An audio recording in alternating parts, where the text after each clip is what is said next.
presidente Jair Bolsonaro voltou a dizer hoje que deve sancionar o fundo eleitoral de 2 bilhões de reais, porque, segundo ele, o veto poderia implicar crime de responsabilidade. A bomba do fundo eleitoral está estourando no meu colo. Sou escravo da Constituição. Foram essas as palavras do presidente a jornalistas na frente do Palácio da Alvorada. Além disso, afirmou que quer propor um projeto para que os partidos possam doar o fundo eleitoral. Robson, você tem um trecho aí da fala do presidente? Não vote em quem use o fundão desse ano. Olha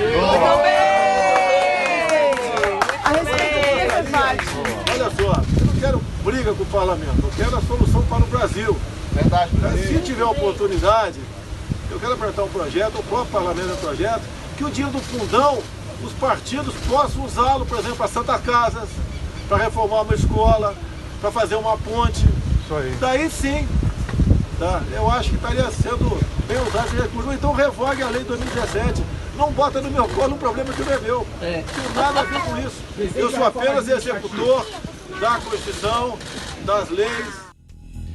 Lembrando que em novembro o presidente disse a apoiadores na entrada do Alvorada que poderia vetar o dispositivo, mas desde o mês passado vem indicando que deve sancioná-lo com o argumento de que o veto poderia ser considerado um crime contra a responsabilidade, resultando, portanto, em impeachment.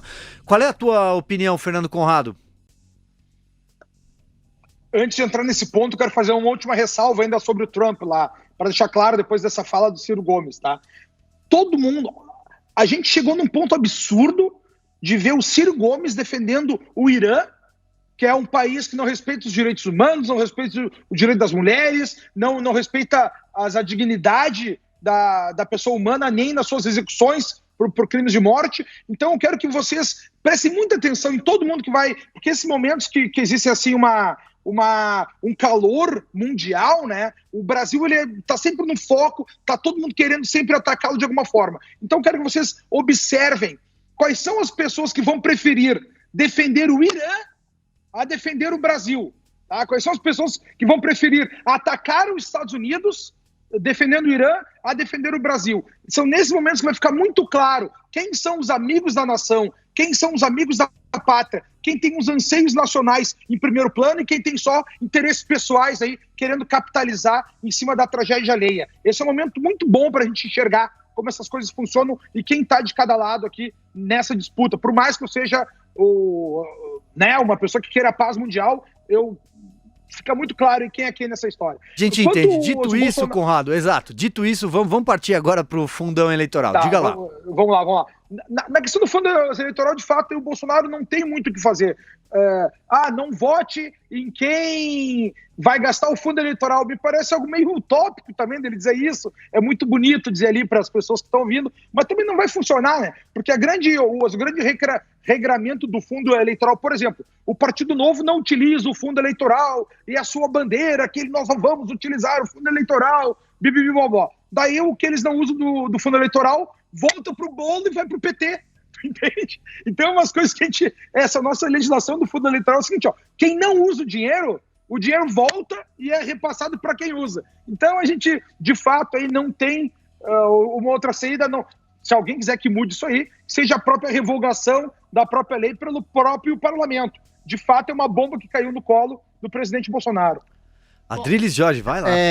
Meu caro Fernando Conrado, o Bolsonaro, a gente tem que fazer uma análise dele, né? Ele tem dois tipos de inteligência, uma intuitiva e uma burrice visceral verbal. A intuitiva foi realmente, inclusive, que levou a ele à eleição, foi exatamente se contrapor às instituições, mas não se contrapor às instituições de uma maneira autoritária, se contrapor às instituições que se corromperam a si mesmas, se contrapor ao tipo de negociação espúria com o Congresso, se contrapor a uma justiça leniente com a corrupção, se contrapor a um discurso de leniência em relação ao crime que é perpetrado pela esquerda progressista. Mas, eventualmente, ele realmente, infelizmente, prometeu de maneira clara e total e absoluta que iria acabar com o fundo, que iria vetar e, mais uma vez, não vetou e deu uma desculpa realmente estapafúrdia de que sofreria um processo de impedimento porque ele estaria desrespeitando a vontade do Congresso. Ora, a gente sabe que um veto não incide nenhum tipo de processo de impeachment.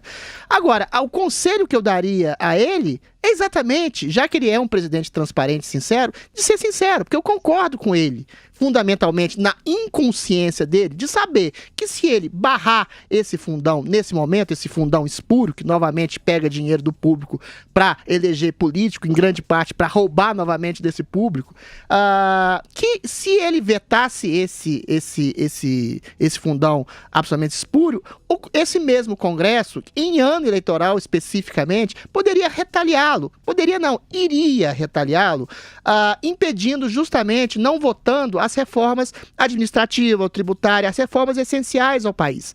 Então, a questão política é uma chantagem espúria de um Congresso que age como menina mimada, que chantageia o governo, que quando quer se unir em torno de um objetivo comum a ele, Congresso, faz exatamente essa coisa de maneira célere, objetiva e competente e que pressiona o governo. Notem bem, o governo não pode tudo. O governo, você tem uma divisão, uma dicotomia não, uma divisão entre 3 poderes, o judiciário, o legislativo e o executivo. O executivo não pode tudo, ele precisa do endosso de um Congresso. O problema é que o Bolsonaro faz promessas que ele sabe que não pode cumprir. O fundão é espúrio? É, mas ele não deveria ter prometido extingui-lo porque ele saberia que não poderia fazê-lo. Mais à frente, isso custa popularidade, isso custa, de alguma forma, uma incompreensão da parte do público, e isso custa, sobretudo, algum tipo, na manifestação do xadrez legislativo, um tipo de estratégia espúria, como, por exemplo, a do PSL, partido ao qual ele abandonou por não se coadunar a atividades espúrias e corruptas lá dentro,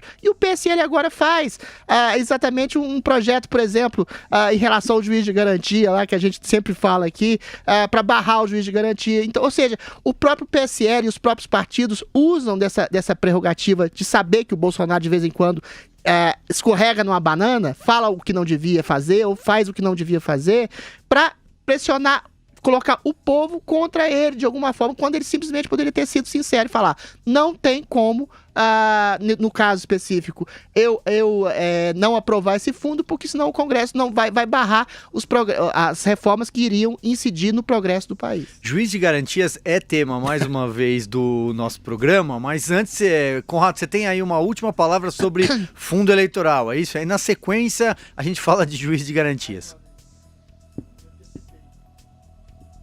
É só um ponto de curiosidade para a gente ver. O Brasil teve nas suas últimas eleições uma renovação do parlamento, né? A Câmara dos Deputados renovou 52% dos seus deputados ali.